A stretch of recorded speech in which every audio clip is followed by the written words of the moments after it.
Assalamualaikum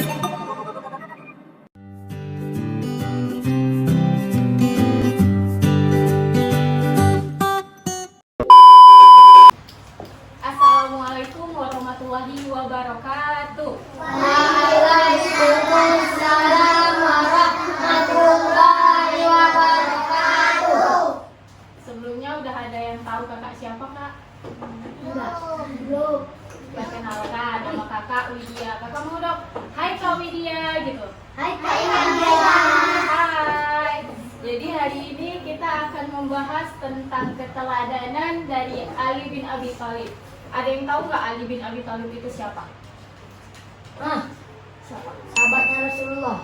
Ya, sahabat Rasulullah. Ia adalah khalifah yang keempat setelah Utsman bin Affan. Jadi kita hari ini akan membahas tentang biografi dari Ali bin Abi Thalib dan keteladanan Ali bin Abi Thalib dan kepemerintahan Ali bin Abi Thalib. Ali bin Abi Thalib ini dia mempunyai gelar Karamallah Wajhah. Gelar itu tuh didapat dia tuh karena dia tidak pernah menundukkan kepalanya untuk menyembah berhala. Ada tahu nggak berhala itu apa? Patung. Ya benar. Dia lahir di Mekah pada tanggal 17 bulan 3 799 Masehi. Bulan 3 bulan apa tuh? Maret. Ya benar, Maret. Nama ayahnya Abi Thalib dan nama ibunya adalah Fatimah binti Hasan. Ia memiliki istri yang bernama Fatimah. Ada yang tahu nggak Fatimah ini anak siapa istrinya? Ya siapa? Fatimah ini adalah anak dari Nabi Muhammad SAW. Dan dia mempunyai 2 anak dari istrinya. Siapa anaknya? Ayo, siapa yang tahu?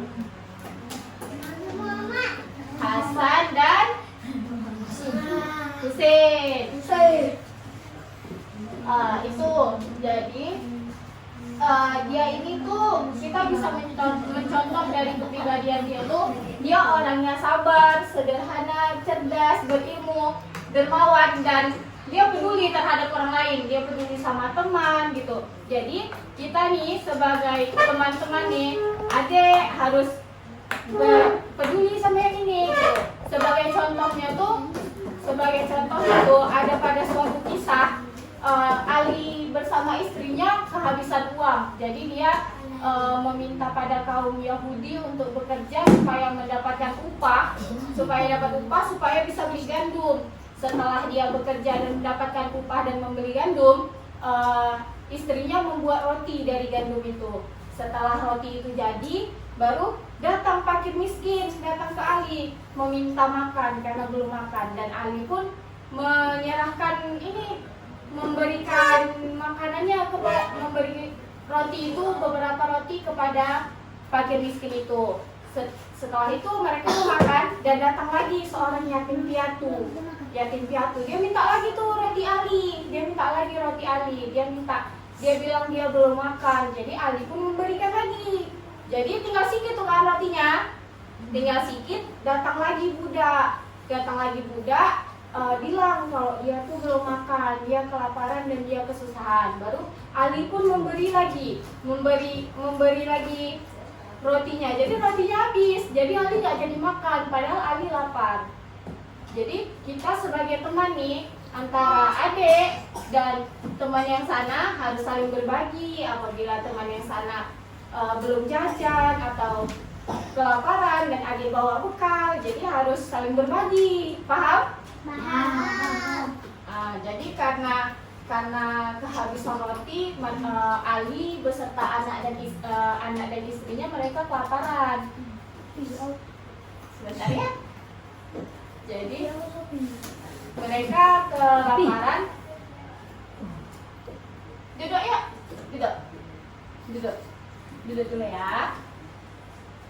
Duduk. Iya, pinter. Jadi karena sahabat Ali ini dan istrinya dan anaknya kelaparan, Ali datang ke rumah kakeknya Hasan dan Husain. Siapa tadi kakeknya Hasan dan Husain? Ayah dari Fatimah ini siapa? Nabi Muhammad. Iya, Nabi Muhammad. Ali datang ke rumah Nabi Muhammad. Ali datang ke rumah Nabi Muhammad untuk meminta sedikit makanan dan bercerita. Karena dia kasihan lihat anaknya tuh nggak bisa makan, kelaparan, nahan lapar gitu. Jadi Nabi Muhammad memberi sekeranjang kecil kurma dan mereka memakannya bersama-sama. Jadi kalau misalnya kita punya makanan dan teman kita nggak punya makanan, kita harus apa? Berbagi. Jadi kalau misalnya kita lagi santai-santai, teman kita butuh bantuan, kita harus ngapain? Tolongin. Ya, tolongin. Kalau misalnya kita mau jajan nih, terus ada satu teman kita yang dia nggak bawa uang, dia nggak ada uang. Jadi gimana tuh? Bagi. Iya, kalau kita tidak punya uang, kalau kita nggak punya uang, kita juga jajannya pas-pasan gitu kan. Kita jajannya pas-pasan, kita beli jajannya kongsi sama teman gitu, berbagi. Karena nanti bakal dibalas lebih dari itu, bakal dibalas sama Allah. Jadi kita nggak perlu takut makanan kita tuh habis, kita nggak perlu takut kita nggak bisa makan atau apa, karena Allah tuh bakal mengembalikan semuanya bahkan lebih gitu.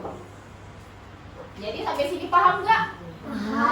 Jadi nanti kalau misalnya kita lagi teman ada yang kesusahan, kita bantu ya. Jadi selanjutnya itu kita akan membahas tentang kepemerintahan Ali bin Abi Thalib. Jadi Ali ini diangkat menjadi khalifah itu pada tahun 35 Hijriah sampai 40 Hijriah. Dia itu diangkat selama 4 tahun menjadi khalifah. Dia itu menggantikan khalifah sebelumnya. Dia diangkat pada usia berapa nih? Pada usia 58 tahun. Lalu dia sampai ia meninggal. Jadi 58 tahun dia memerintah selama 4 tahun. 58 tambah 4 berapa? Ayo. 58 tambah 4. 62. Ya, 62. Jadi dia itu meninggal pada usia 62. Dia ini dikenal dengan sahabat yang paling sederhana karena dia meniru Rasulullah Shallallahu Alaihi Wasallam gitu. Dia meniru semua sifat baik Nabi Muhammad, kayak sabar, berbagi, disiplin, pintar, cerdas gitu. Terus selama dia memerintah menjadi khalifah, dia banyak mengajarkan. Sebentar ya, tidak ya. Jadi selama dia memerintah menjadi khalifah tuh banyak kebijakan yang dia lakukan untuk Islam. Salah satunya, Ali ini mengganti para gubernur dan dia mengembalikan harta ke Baitul Mal. Jadi sampai sini paham? Paham. Ada yang mau ditanya enggak? Ada? Ada. Oke, jadi semoga kita kedepannya bisa mempunyai sifat, bisa mencontoh keteladanan Ali bin Abi Thalib. Jadi coba ulangin apa aja keteladanan yang harus kita contoh dari Ali bin Abi Thalib ini. Sabar, kehidupan, cerdas dan berilmu, dermawan, berbudi terhadap orang lain. Ya, jadi kita harus berusaha mengerjakan sifat-sifat ini dalam kehidupan sehari-hari, dalam kita berteman ya. Oke. Jadi ini aja yang kita bahas hari ini, yang kita bahas pada saat ini. Semoga ilmu ini bisa kita praktekkan dalam kehidupan kita sehari-hari ya. Lebih dan kurang Ibu mohon maaf. Wabillahi taufiq wal hidayah. Assalamualaikum warahmatullahi wabarakatuh. Waalaikumsalam warahmatullahi wabarakatuh. Terima kasih.